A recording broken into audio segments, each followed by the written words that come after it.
Hei folkens, nå skal jeg lage smoothie shots som man egentlig kan drikke til frokost. Så det er lett hvis du skal forte deg på jobben, eller skolen, eller skal rekke noe spesielt. Så da bare kjører vi i gang. Det du trenger er altså mango i biter. Jeg slet veldig med å skjære opp den, så jeg måtte bare gjøre det før jeg begynte, ellers hadde det tatt 100 år. Så trenger du en banan, delt i 3.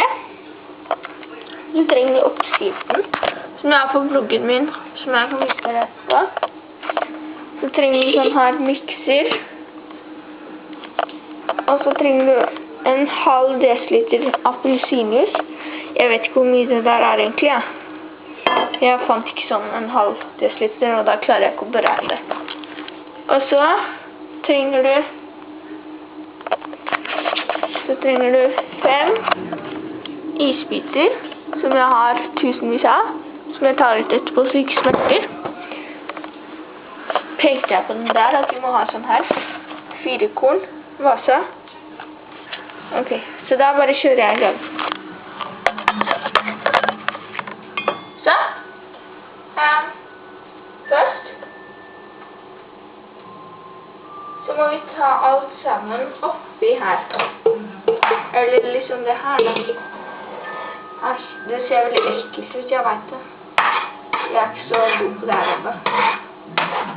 Det er ikke første gang jeg lager det, så jeg tenkte jeg bare kunne vise det for dere, så kunne vi se hvordan det ble.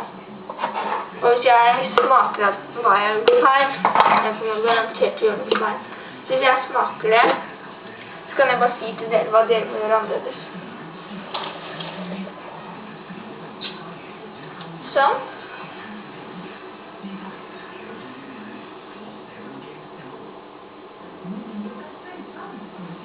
Så tar man den,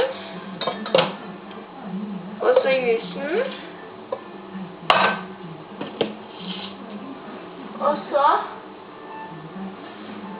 tar vi der, ja. Fingeren min sitter fast.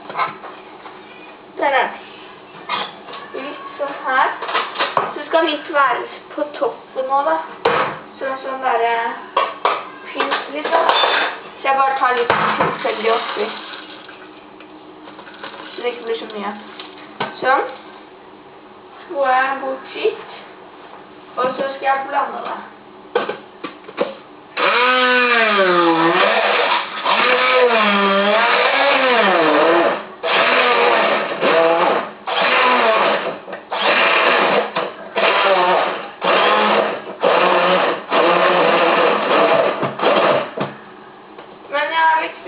Jeg skal ta litt sånn isbiter oppi nå.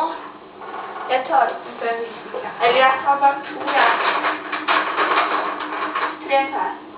Jeg er ikke så glad i isbiter egentlig. Oi, shit av meg. Isbitene blir så veldig.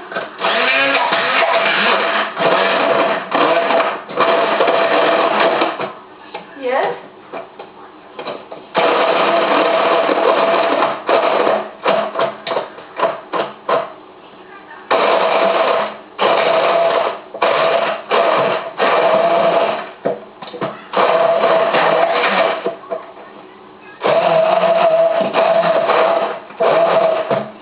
Sånn. Det lukta faktisk veldig godt. Så tar jeg sånn her. Så, jeg sier det holder jeg. Så rister jeg den sånn.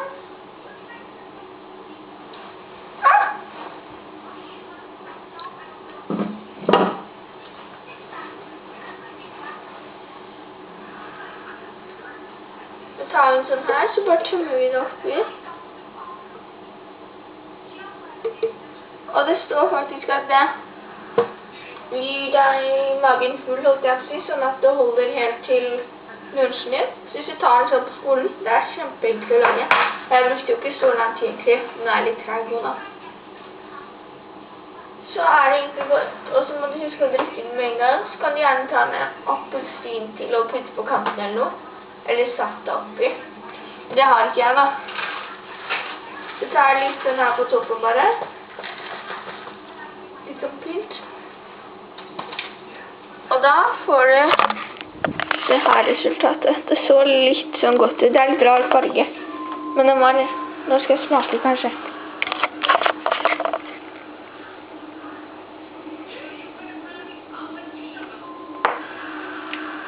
Den var veldig god, i hvert fall hvis du liker mango. Den var kjempegod. Da anbefaler jeg den sterkt, og den finner dere på innleggene mine under friskheter til dere. Litt ned på siden. Og der har jeg også blåbærshake, fersken banan og jordbærsmoothie, smoothie shots til frokost, energidrikk. Ja. Ok, da skal jeg rydde opp i det rotet her, og så skal jeg drikke smoothien min. Og så skal jeg kjøpe meg, så skal jeg bli leger. Wish me luck, sier jeg bare. Hater leger. Ok, da snakkes vi senere.